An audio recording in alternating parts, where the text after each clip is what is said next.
नमस्कार मित्रों, astrology start channel में आपका फिर से एक बार स्वागत है। दोस्तों, आज हम लोग बात करने वाले हैं वृश्चिक राशि राहु का राशि परिवर्तन 2025 के बारे में। वास्तव में 18 मई 2025 को राहु देव 13 सालों के बाद अपना राशि परिवर्तन करके मीन राशि से कुंभ राशि में पदार्पण करेंगे। वो अभी यहां हैं और यहां आ जाएंगे कुंभ राशि में, आपके हृदय भाव में।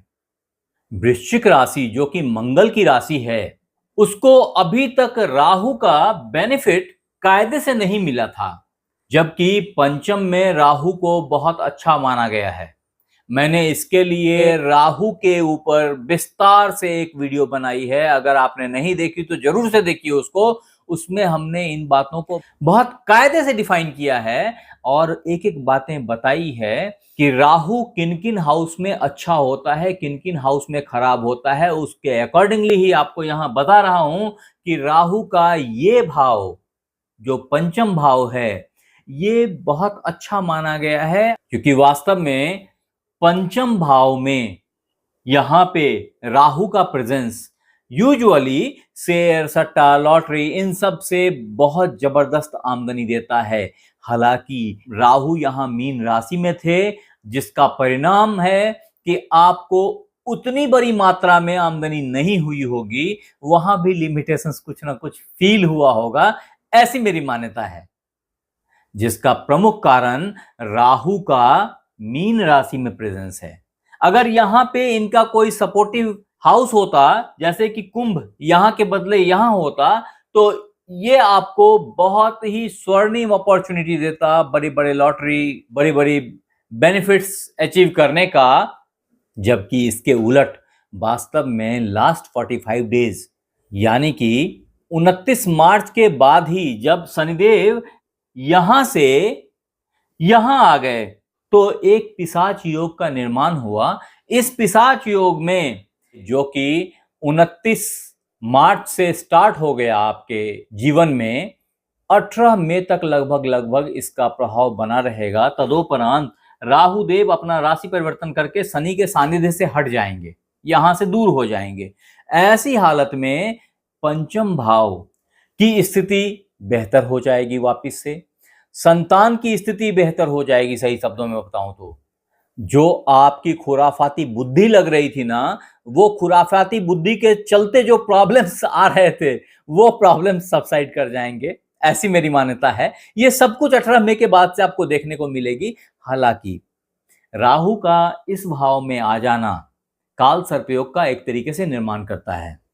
ऐसे में पता नहीं चलता कि गाड़ी रुकी कहां है, चक्का कहां से फंस गया है, ये समझ में नहीं आता, लेकिन गाड़ी रुकी हुई समझ में आती है। आप कारण खोजते रहते हैं कि यार क्यों हो रहा है, दिक्कत क्यों फेस करना पड़ रहा है, चीजें क्यों नहीं मेरे हिसाब से चल रही हैं, लेकिन ये चीजें आगे बढ़ती नहीं रहती हैं। इसका बेसिक रीजन यही है कि जब राहु हृदय भाव में होते हैं, तो वास्तव में मन में बहुत ज्यादा उच्छिन्नता देते हैं, संताप देते हैं, कष्ट देते हैं। क्योंकि राहु, जो मैंने पहले ही बताया, हमने विस्तार से उसको बना दिया हुआ है वीडियो, जिसमें ये साफ साफ है कि वो चंद्रमा की कटान बिंदु है, जिसके चलते जो चंद्रमा का मन से कनेक्शन है, वो धूमिल होता है, वो कष्ट में आता है, छिड़ जाता है, और आपको लगता है कि कुछ परेशानियां बनी हुई हैं, कुछ परेशानियां फंसी हुई हैं। हालांकि ये तो हुआ निगेटिव तरीके से सोचना। इसको अगर अच्छे तरीके से सोचें, तो जब तक आपको चैलेंज नहीं मिलेगा, या किसी को भी जब तक चैलेंज नहीं मिलेगा, तब तक क्या कोई उसको करके दिखाएगा? तो ये एक ऐसा जगह है जहां आकर के राहु देव आपको चैलेंज दे रहे हैं, आपके मन को चैलेंज दे रहे हैं, और आपका मन परेशान हो रहा है।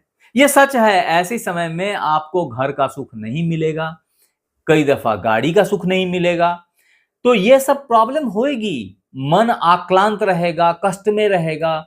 लेकिन जब मन सुकून में रहता है तो क्या होता है, लोग घर में सोते हैं, शांति से जिंदगी को एंजॉय करते हैं। कर्म करने का पल तो मन को परेशान करके ही आता है, जिसमें कुछ एक्स्ट्रा कर जाता है आदमी, कुछ यूनिक कर जाता है आदमी, वो क्षण आपके लिए आन खड़ा हुआ है। 1.5 साल मैं मानता हूं कि आप कुछ बड़ा धमाका करने वाले हो, जो ढेर सारी प्रॉब्लम्स के साथ आपके सामने आएगी और आप किसी जादूगर की तरह उसको निपटाते चले जाओगे। ये ऐसा पल भी है जिसमें आप एक बड़ी गाड़ी या एक बड़ा घर ले सकते हैं, बड़े जमीन का टुकड़ा ले सकते हैं। मैं सिर्फ एक ही बात बोलूंगा कि साइन करने से पहले 2 बार सोचें, सामान खरीदने से पहले उसको अच्छे से परख लें। अगर वो चीजें घर और गाड़ी से संबंधित हैं तो। हाँ, अगर जॉब की बात करूं तो जॉब पे भी इसका प्रभाव सीधा सीधा देखा जा रहा है। ऐसे में ऑफिस में गुस्सा से बचें, क्योंकि गुस्सा बेनिफिट नहीं नुकसान लेके आएगा। अच्छी बात यह है कि गुरुदेव, जो कि आपके धनेश पंचमेश हैं, वो अष्टम में आ जाएंगे। खुद की तो कमजोरी रहेगी, लेकिन यहां से इनकी पूर्ण दृष्टि राहु पे रहेगी। ऐसे हालत में माता जी के आशीर्वाद से घर की प्राप्ति तो हो ही रही है आपको, जमीन की प्राप्ति तो हो ही रही है आपको। ये सब कुछ बहुत साफ साफ दिखता है। धन की आमदनी भी अच्छी रहेगी अनडाउटेडली। ऐसे में यहां मौजूद राहुदेव का 8 और 12 पे पूर्ण दृष्टि स्वास्थ्य के प्रति आपको सजग करता है, तो स्वास्थ्य के प्रति भी सावधान रहने की जरूरत है। हाँ, अगर इन चीजों को और विस्तार से देखना हो, समझना हो, महीने के महीने को देखना हो, तो हमारे वेबसाइट को जरूर एक बार चेक करें, दैट इज astrologystarts.com। मैं यहीं डिस्क्रिप्शन बॉक्स में आपके लिए लिंक छोड़े जा रहा हूं, तो आप एक बार क्लिक करके हमारी साइट को जरूर विजिट करके देखें कि उस पे आपके काम की क्या क्या चीजें हैं। ये आपको बहुत सारे अलग अलग तरह के लाभ से अवगत कराएगी।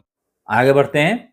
ऐसे समय में यहां आपके 10वें भाव में केतुदेव का प्रेजेंस जॉब के मामले में आपको अच्छी अपॉर्चुनिटी जरूर देगा, अच्छे कर्म प्रोवाइड करेगा, कर्म की अच्छी आउटपुट आएगी और आप मुखर होके एक नेता की तरह उभरोगे, एक लीडर की तरह दिखाई पड़ोगे, ऐसी मेरी मान्यता है। अब अगर वृषभ राशि वालों, राहु के एडवर्स इफेक्ट से बचने के लिए आपके पास में जो उपाय होने चाहिए, जिसकी जरूरत है आपको, तो आप एक चांदी का चेन अपने गले में किसी भी शनिवार को धारण कर लें। अन्यथा भगवान शिव के ऊपर में दूध मिश्रित जल अर्पण करें। ऐसा आप किसी भी सोमवार से कर सकते हैं। अगर ऐसा करेंगे तो आप राहु जन्य बहुत सारे प्रॉब्लम से बच के निकल जाएंगे। आप हमारे साथ बने रहे, इसके लिए बहुत बहुत धन्यवाद। आपसे फिर मिलते हैं अगले एपिसोड में। तब तक अपना ख्याल रखें। धन्यवाद।